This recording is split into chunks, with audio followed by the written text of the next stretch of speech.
Alright, in today's video, we're going to be powder coating the front and rear wheel hubs off the CR125 that I'm building right now. If you guys want to check out the video where I prepped them, go look down in the description. I have that link there. In the video today, I'm going to be showing you guys the exact process I usually use to powder coat stuff.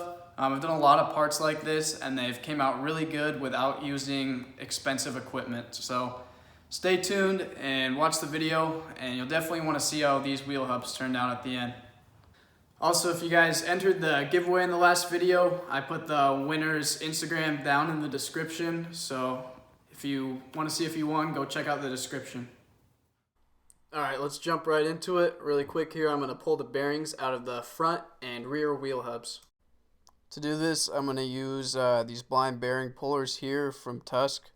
I've used these on a lot of engine builds and anything with a blind bearing. So what you do is you pretty much just slide this end with the teeth in, and then you're going to put the expander in, which will expand those teeth out and grab onto the bearing. Now I'm just going to torque these teeth down to make sure that they don't slip off the bearing. And then you take your slide hammer and thread it in to the top of your collet here.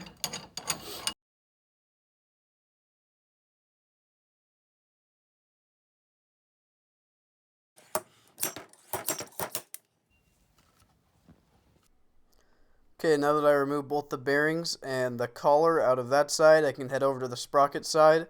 And there's this outer ring here that Honda puts in. It's called a bearing retainer to hold these bearings in, and it needs a special tool to remove it.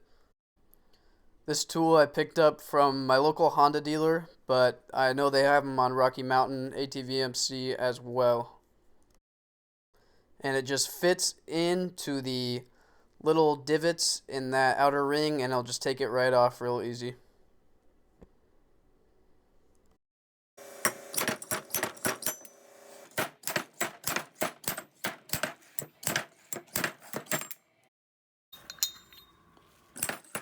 Alright, just one more bearing here, and then I am going to sandblast these parts.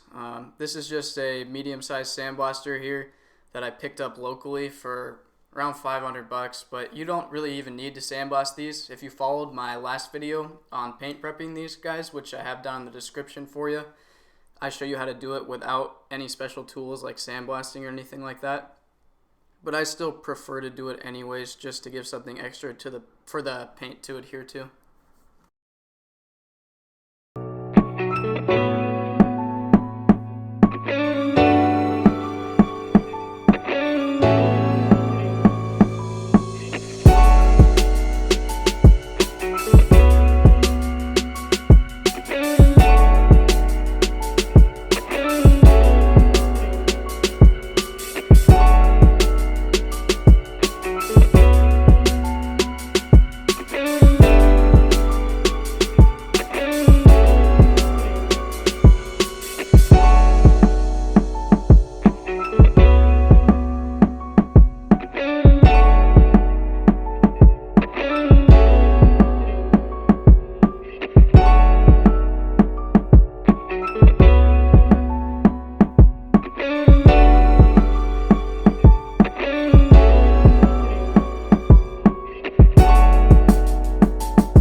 and then I'm going to put a translucent color over it. I really like the base coat because it kind of shines through that translucent color, and I got it from Prismatic Powders. As you can see, they have a technical data sheet there, and it really explains how to work with their powders. Originally, I was just going to go with a red on this, but after watching Cameron Niamala's video, I saw him doing the super chrome, and it looked absolutely amazing. So if you guys want to do me a favor, go check out his channel. He does amazing stuff with dirt bikes, and he'd really appreciate it since he's going through a tough time right now. Alright, here I just got the gun all cleaned off with some compressed air, and I'm ready to put the super chrome in. I usually get this ready while my part's gassing out in the oven. I use a Eastwood powder coating gun. It's got a dual voltage setting, which I like. It's not the fanciest of guns out there, but it's definitely affordable for someone who doesn't powder coat a lot. Alright, looks like our part's done in the oven here, so I'm going to pull it out. And I'm just going to give it one last cleanup with Eastwood paint prep. This is one of the most important parts of the painting process because you've just gassed out the part and it's released all the deep dirt and oil from in the part out to the surface. So you want to make sure to clean that off because it won't allow the powder to stick to it.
Alright guys, finally the 2 hours of preparation to get both these hubs ready is complete, and I can finally spray these parts, so enjoy. I've connected my ground strap to the metal bar hanging across the part, and then I'm just going to start with these harder side areas. Just kind of, you want to smoke it out from a distance, you don't want to get up too close to it, and just kind of let the powder do the work by itself. Now that I'm done, I'm just going to clean off these ground areas for when I go to spray them again. According to Prismatic Powder's technical data sheet, you want to wait till the part hits 450 degrees, so for me that took about 10 to 15 minutes, and then you'll leave it in there to cure for another 12 minutes at that temperature.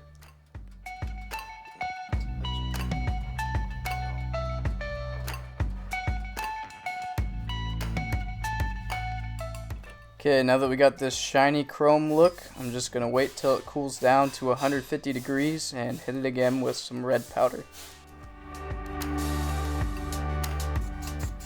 Alright guys, so Prismatic Powder's technical data sheet actually told me to spray this part at room temperature after the super chrome cooled off, but I did a practice and I wasn't able to get the red powder to stick once I waited for it to get to room temperature, so I'm spraying it at 150 and it worked a lot better.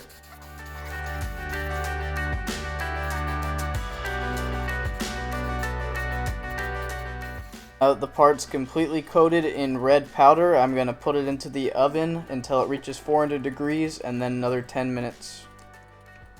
This thing came out so sick guys, I'm super happy with it. I can't wait to get it next to that other one and on the bike. If you guys are liking these videos and you want to see more cool stuff like this, go ahead and hit that subscribe button for me. And also, if you guys want to let me know what color I should do the actual rear shock body, because I'm doing the spring this same color, but I want to know what color you think I should do the rear shock body. So let me know down in the comments. Okay, and I ran through all the steps the same on this front wheel hub, and I'm just now getting it out of gassing the part, and I'm going to wait for it to cool to room temperature and put that first coat of super chrome on. So I mentioned a little bit to you guys earlier about the dual voltage setting on this Eastwood powder coating gun, but I didn't really explain what that means. So basically what that is it has a 25,000 volt setting and a 10,000 volt setting. And I usually spray the whole part on the 25, and then I do a light fog coat with the 10,000 volt setting. This is because of the Faraday effect. The part will actually, if you have too much voltage, the part will reject the powder. So you want to spray it at 10K to make sure you got it everywhere.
These hubs came out so amazing, guys. If you guys enjoyed this video, go ahead and smash that like button, and I will keep these build videos coming at least once a week on Saturdays for you guys.